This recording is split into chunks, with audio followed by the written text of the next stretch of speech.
Hello, I'm teacher Allison. Welcome to my video about intuitive watercolor, which is a creative exercise to help you develop your artistic intuition. We will be using techniques from my last video called watercolor techniques. So if you haven't seen that, please check that out.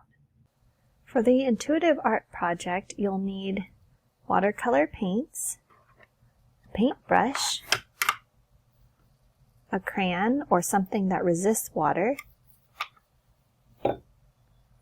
water, salt, the plastic, and a cloth. Let's get started. So for an intuitive art project, you have to really go with your instincts. And we are going to use all the different techniques that we learned from our last video, the watercolor techniques. And I'm just going to start with some of my favorite colors, which are purple and blue. So remember, I can use a dryish brush on a dry canvas. I want to really see some of the texture on here. So maybe I put that on first. I can just go wherever I want with this. And the thing about this is I don't have a vision of how it's going to turn out at this time. I'm just playing around with these different paints. So now, I have a wet paint and I'm just going to put this on. So one of the things that I learned from the last video is that I can use this color, this purple, and if I want, I can start having it become a graded wash where it starts to get lighter as it comes towards the middle. Or I can do things like take a different color and blend that in.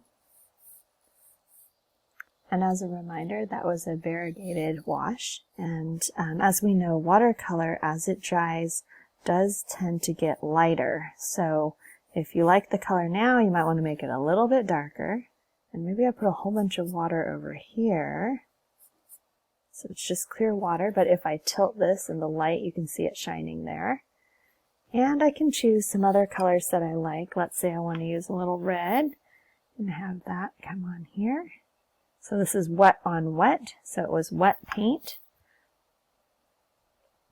with a wet canvas. And let's see, how about some orange? And so with the wet on wet, I can have the colors touch and the colors will bleed together. I can also make that happen manually by just making my canvas move around, my canvas or paper, and see how that orange and red are mixing. And as you can see there was a little spot that was missed, and that's okay. I just bring a wet brush onto that and bring that together. There we go.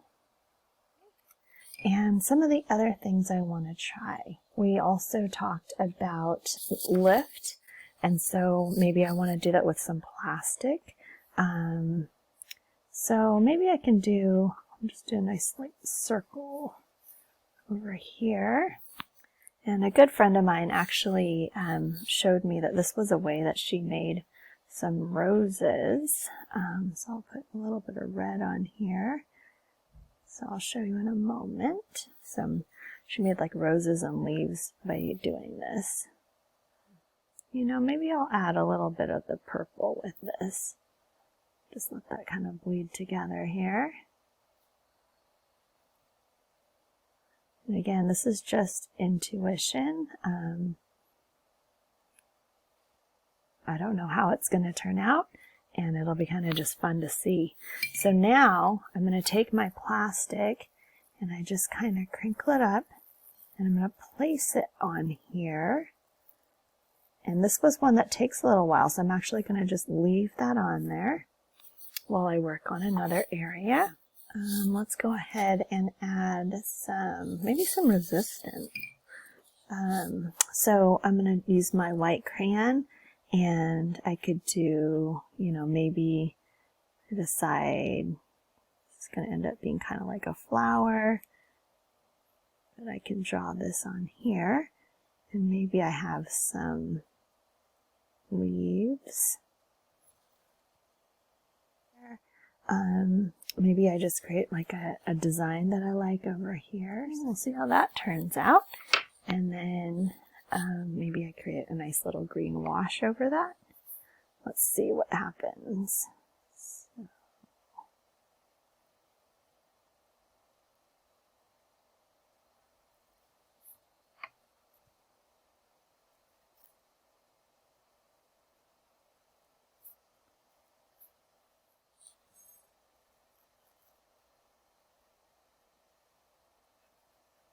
Is that I'm going through each of these techniques and I'm just adding the different things on paper. All right, and so maybe down here I'll add some scratches and I'll just use my nail. And I'm just doing this to create a pattern.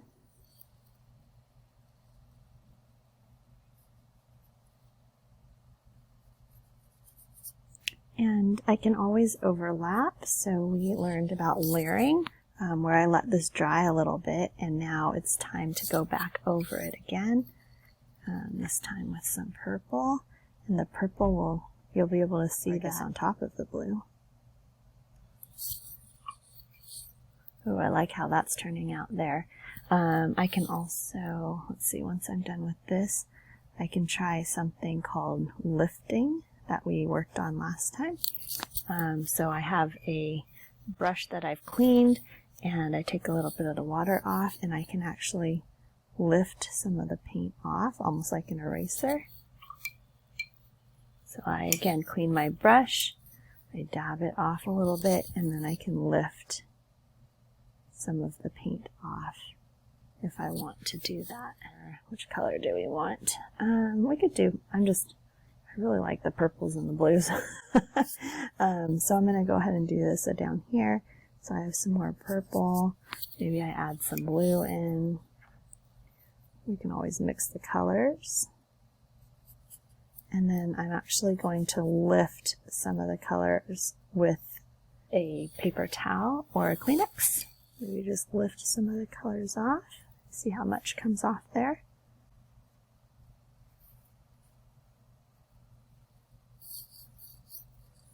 There we go. Oh, I kind of like that. You know, I originally did the dry for the texture. I can still go over that if I want to, and then I can still see the texture from the first layer. Okay, let's check and see how these roses are doing here. If I pull this off, okay. I like this. So it didn't quite stay as much as I wanted, and if I want, I can press it down again and just like keep that there. And in the meantime, I can work on the background. And for the background, maybe I want to create some blues, some really deep blues over here. To me, it's starting to look like a plant, and maybe in the background I'm creating, you know, going into the night sky. And since we have the sky, that might be a good time to try using the salt. So put some black in here. Just kind of move that around. Not really a lot of thought, just movement. And then I can always go back and fix things if I don't like it. But right now, I'm going to grab some of the salt. Just put a little bit in my hand here, not too much. And I can take that and sprinkle it on my painting here. So as you can see, the part that has a little bit more water, it seems to be reacting more and bringing the paint in. So I like what's happening there. So let's go ahead and look at our techniques. And I can see if there's anything else that I want to include. So I might want to do some splatter, which I might leave for the end. Obviously, if you don't keep it contained, it'll go all over the place, which I don't think I would mind on this one. So I might do a few more blends, and we'll add some splatters on there. So I'll go ahead and do some splatter now. Again, maybe some of the blue. So if I did the splatter again, you put your finger out and just tap, tap, tap.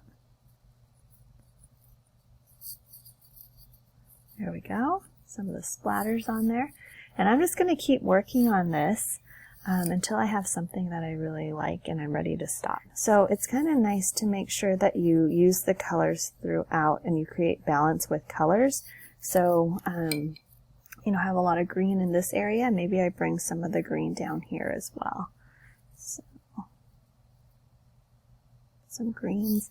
And I don't really have much yellow or orange, but let's go ahead and add some yellow down here. And we can mix that around.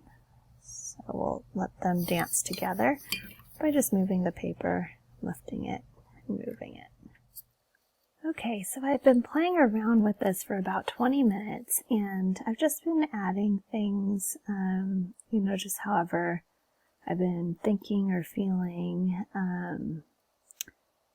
just kind of staying in the moment and enjoying different lines. And you know, some of them I'm making them thicker, some are thinner, but I'm just playing around with this piece. And then pretty soon I'm going to be done here. So I'm just going to add a few more lines. I just wanted to show you, you know, for this I want it to break up this a little bit. So I got this to be a lot darker because I didn't use as much water with this part. Alright, and I just added some swirls and different designs. Since I have so much red up here, I might bring a little bit red down here. Since I started this, I didn't really have anything in mind, but as I was painting, things started popping out and I started adding things. So I'm trying to create balance with the color of the red here and the red down here. I have a lot of greens up here and greens down here. The blues, I added some black down here because I had black up here. So I was creating balance, and I was just playing around with all the different techniques. And as I was doing that, some things started to emerge that I really liked how they looked. So I just started, you know, playing around with the shapes and different things that I thought might look good together. And I've just been adding to this painting, adding layers, you know, adding the different, like all these different techniques. I've been trying to just put all of them on there and just to play around with them and enjoy the process. Time to pick up the plastic over here. Okay. So with this one, you know, it looks a little washed out right here. So I think I'm just going to add some like details. Again, I'm just working with line and just seeing, oh, it needed something. So I'm just going to add something in.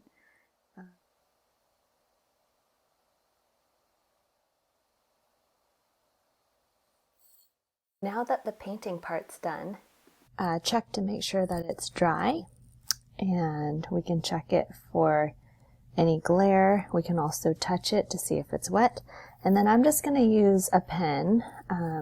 I use this Faber-Castell pen, and I'm just going to draw whatever I see, like what's popping out at me. So down here, to me, this looks like it might be a pot.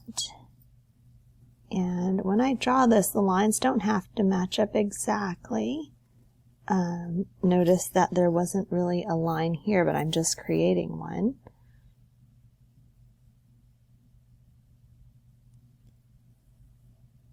And it's okay for things to overlap. It's okay for you to make up lines where you might not actually see any. I can draw past where the paint is. It's okay to show some different spaces there.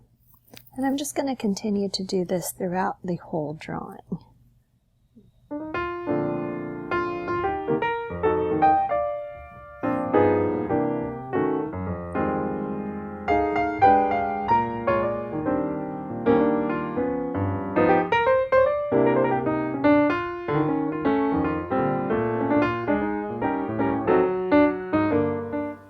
You found this tutorial relaxing and inspirational.